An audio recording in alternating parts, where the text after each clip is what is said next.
So I'll give you a little bit idea of Rochester Regional Health System. Obviously, we're one of the smaller systems on the stage here, so just kind of from a less academic, more community-based approach, but I think applicable to all systems. I'll show you the scope of the problem that I encountered when I started my job there, how we introduced it on our telemetry unit, and then I'll show you some basic data from very preliminary data we've gathered over 3 months, and kind of the future direction as we roll it out in our system. And so why we need a device is, I don't ever see necks that look like that. Dr. Grodin gave an earlier talk from UT Southwestern showing the Hulk and Chewbacca, probably a better analysis. But again, I don't see JVPs as well as maybe Dr. Hanna from Cleveland Clinic does, or some of my mentors. It's really, really hard to appreciate a JVP sometimes. It's not the end-all be-all.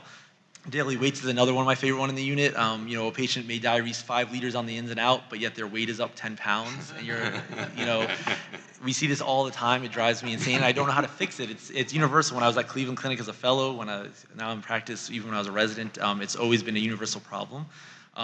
Blood pressures, we have Epic as our EMR, and so it auto-fills the fields, and so a patient will be falling asleep on their blood pressure cuff, and you'll see a blood pressure of 70/40 and then 200 you're like, you can't make sense of any of these parameters sometimes.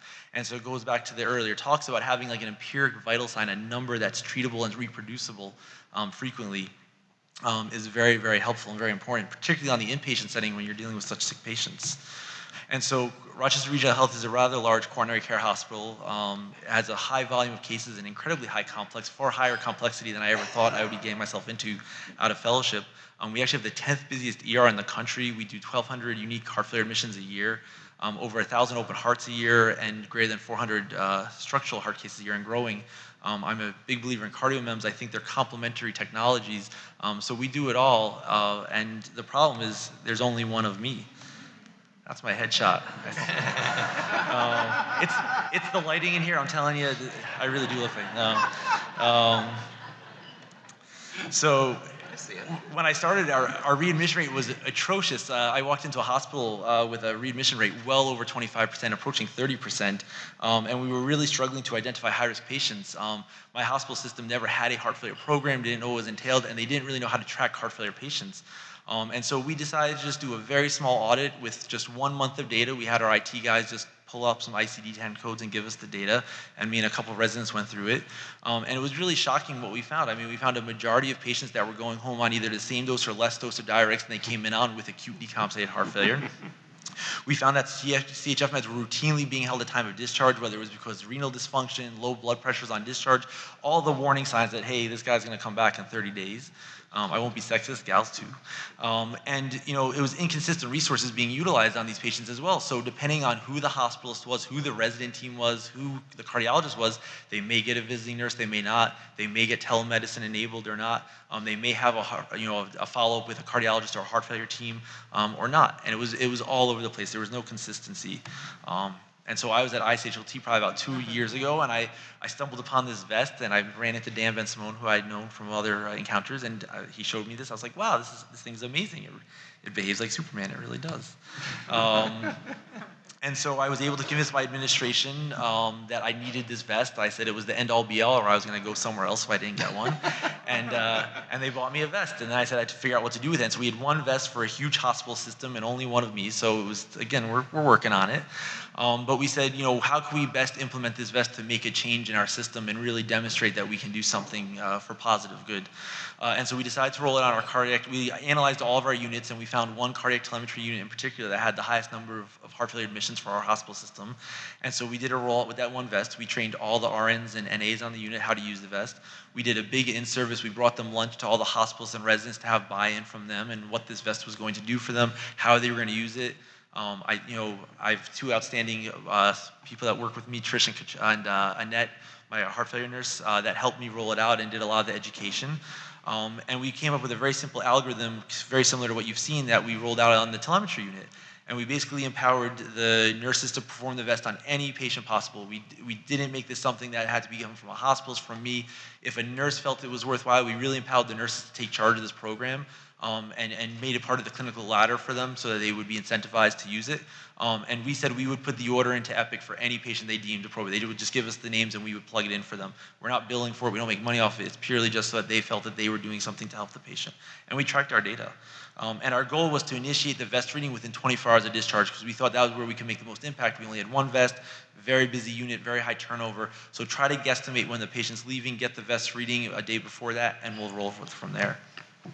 And so we came up with a very simple algorithm. We changed it a little bit from the schematic you've seen from others, but the principle is the same. And we had our normal cutoffs, our moderately high and high, and those were where we fixated most of our energy. And we really honed in with the hospitalist team, because they were the ones that were getting the phone call about the reading, is what to do about this. Give an additional dose of diuretic, recheck it after 6 hours and see how the response was. Consider delaying discharge. You don't necessarily have to do that. Consider consulting cardiology, heart failure, whatever you think will help get that reading down. Please implement it. And we really wanted to see how it would roll out. So we didn't make it hard and fast. We didn't give absolutes. We just gave guidelines to see how it would roll out. And so I think this is a perfect case of exemplified how we've been able to use this vest, because this is a very challenging case that we got consulted on. And so Mr. D came in, 50-year-old guy with the typical comorbidities, ischemic cardiomyopathy, CKD, which is always a confounding factor. Mostly compliant, but his diet changes a little bit and he ends up in trouble, or he runs out of a pill and he ends up in the hospital. And so what we found when we looked back through his records, that very slight changes in diuretics always led to worsening AKI, and he'd had repeated hospitalizations. I think this was his 4th admission in the last couple months. And his creatinine baseline was 1.7, and it was 2.1 on admission. Little hyponatremic, BUN's always up, always a little concerning. His K was okay. And he was on a really good regimen, Entresto, carvedilol, aldactone, and he was on Lasix BID. And again, this was his 4th admission. We just discharged him 2 weeks ago. I had not met him at this point. Otherwise, he wouldn't have been there anyway. And so his hospital course, he did great on IV diuretics. They followed dose protocol. They gave him IV 40 BID. The CHF service got consulted. We got called on day 3 because his creatinine bumped to 2.3. And I love this. This is at the time when I think there were some new interns around. And so the overnight intern got the call from the nurse that his AM labs came back with his creatinine 2.3. And so they said, oh, well, let's just hold the diuretics and give him a 500-liter bolus. That's always the right answer. And so, of course, we found out that this resident wanted to be a nephrologist, and that's probably why he did it. So we went to go see the patient, and he had 2+ edema. His lungs sounded relatively clear. I have not noticed no audible rales. And his neck veins were really troubled to discern. He was a scraggly, rough guy around the edges, and you just didn't really appreciate a jugular venous pulse. And he felt horrible. The first thing I was, Doc, I feel horrible. What are you going to do for me? That was like the first thing he said to me. And they were actually going to discharge him that day. When you look through the note from the day prior, anticipate discharge home tomorrow. And the only reason they held him was that his creatinine went up to 2.3, and they decided to call us to see what to do about it. They called nephro too, by the way.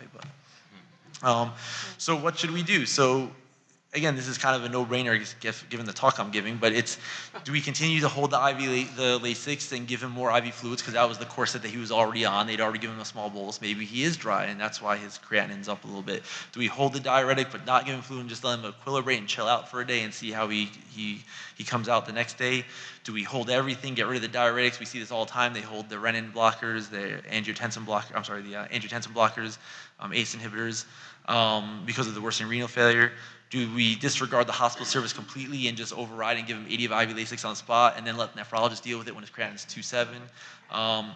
Or do we actually get like an empiric data point to figure out how we can best serve this patient? And that's what's really been lacking for a long time in heart failure. So obviously E is the right answer. And then how can we obtain this data? So we can get an NT-proBNP, a stupid $25 assay that some people get every single day, and I don't know what the clinical utility of that is all the time. Sometimes it's useful, but I don't know if it's worth it every day. I love swanning. I love being in the cath lab, and so I historically would just swan this patient and get a wedge pressure because I don't know sometimes, and I'm the first to admit it. We could weigh the patient and look for trends, but again, there's numerous trials out there showing that it's really hard to use weight as a surrogate marker. And as we saw from their previous slides, that you're always very well beyond where you should be when they're that symptomatic that they've gained weight. Or we can punt to the nephrologist. Before I came to my hospital, the nephrologist handled volume status in my hospital. Absolutely. Hopefully no one's a nephrologist in this audience. I like to rag on them, but they're my friends. Or we can ask one of our nurse champions that we recently empowered with this powerful vest, this Superman vest, and say, get us a vest reading, and let's have a data point, a vital sign that we can work off of. And so that's obviously what we did. and his vest reading came back 40. So now we had an empiric data point that we could prove to everyone. Then I don't care what his creatinine looks like. I don't care what the GFR is calculated at. He is wet, and that's why he feels lousy. And so we gave him 80 of IV Lasix on the spot. We watched his urine output in his labs closely. We bumped his diuretic dosing up to TID, and we got a repeat vest reading in the morning. And he peed out 2.5 liters overnight. His vest reading came down to 31% the next day, and his creatinine was starting to trend down. So we had typical cardiorenal physiology, RV component to this, but he responded nicely. And so we watched him one more day a little closer. We got a repeat vest reading just to validate ourselves. His vest reading was 30%. His creatinine was 1.8. And so we changed his diuretic. He'd come in on Lasix. We switched him to torsemide 80. And we actually gave him a script with our home care agency for IV Lasix, PRN, and a visiting nurse service. We saw him in a week later. Our office also has a vest. We repeated for validation. It was 28%. And so now this guy had 4 hospitalizations in 6 months, and from the day of discharge where we validated that he was dry when he left, and then follow-up, he's gotten 2 IV Lasix shots at home. He's been out of the hospital for probably almost 6 months now, but 4 months from the time we calculated all of our data. And it's been really impressive. So this is my favorite emoji. I try to use it at least once a day. Usually it's to my wife when she tells me what my 15-month-old son has done, and I was like, oh my God, thank God I'm at work. But when I got this data, when we crunched the numbers initially, and one of the residents that works with me sent me this graph, I was like, you gotta be kidding me, this is insane. So this is from 3 months of data. It includes 163 patients from our telemetry unit, and we use the patients as their own historical controls. So we said, okay, for the year prior to admission, your index admission with the vest, and we compared them. So there were 114 patients that had index admissions within the last 12 months, and we basically compared the readmission rates prior to having the vest in our system to subsequent to that. And it's only 3 months of data, but we were able to demonstrate that if in the control group, the historical control, their readmission rate was obnoxiously high, 33%, which is horrible. And we were able to get their readmission rate down to about 14%. There were some confounding factors that we were able to control for. We're putting together a manuscript to control for some of those things. So if they had if they got interventional procedure done with a stent or a CRT upgrade while they were hospitalized, it was less than 10% of these patients. And even if you take those out of the analysis, we found it was still statistically significant that we were really able to change the trajectory of the disease state within a 30-day time frame. Love it. And so we actually looked back at those patients and said, well, what was doing this? And so if they had a normal reading, not much. So if they were normal, that was validation to the hospitalist service that they could actually be discharged, and so we let them on their way. But the question was, what if they had high readings? And then when you dig into it, there wasn't much single changes. It was actually a multiple intervention strategy. So almost 25% of patients had either additional diuretics given, discharge delayed by at least 1 day, or my favorite thing, they were referred to the heart failure clinic. So we threw their general cardiologist to the wolves, and we said, come see the heart failure guys. And again, in almost 30%, about 28%, it worked out to all the above was done. And that's really what prevented these patients from bouncing back. And so we now regard this vest as the 5th vital sign in our telemetry unit. So within 24 hours of discharge, it's a rough estimate. We don't hone in on that too much, but we say when you think it's clinically indicated, get the vest reading. And patients are actually leaving the hospital dry for once, and they feel good. It's also allowed us to be much more aggressive with our titration of medicines within the hospital. So rather than worried about making an adjustment and worrying that the creatinine's going to bump or am I going to dry them out too much, now I have an empiric data point that I can help guide therapy, and the hospitals have become more comfortable with not holding ACE inhibitors, not holding aldactone, knowing that they're safe to use based on the vest readings. So because we did such a good job based off that one chart I showed you with the blown emoji, I took that with the emoji on the slide to our hospital administration, and our CEO was very impressed with it, and now I own 5 vests, so I'm actually thrilled. And so we have them in both our cardiac telemetry units now. We're about to roll out to our ER observation units, going to have a vest. We have a home visiting nurse service where they actually go out to the home and do the vest readings for us. And then within our own heart failure clinic, we have a vest. And so I'm hopeful in 2019 I'll have many more sessions showing you much more data. It's also allowed us to greatly risk stratify our patients.